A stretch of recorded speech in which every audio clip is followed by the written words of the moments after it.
ఈ అమ్మాయి వాడితో అలాగుంది, ఆ మెసేజ్లో ఇలాగుంది, లేకపోతే ఈ అబ్బాయి ఎలాగున్నాడు, ఈ అమ్మాయి ఎలాగుంటుంది అని మన మీద నేరస్థాపన చేస్తూనే ఉంటాడంట.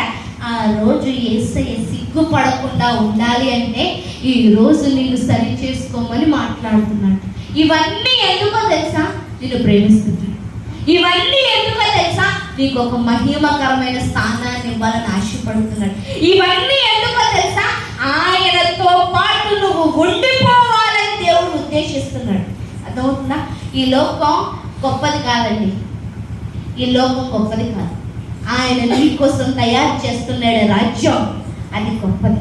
ఈ లోకం శాశ్వతం కాదు, టెంపరరీ. నీ కోసం తయారు చేశాడే రాజ్యం, అది పర్మనెంట్. అక్కడ ఆకలి ఉండదు, దప్పిక ఉండదు, ప్రాణం పొయ్యటం అనేదే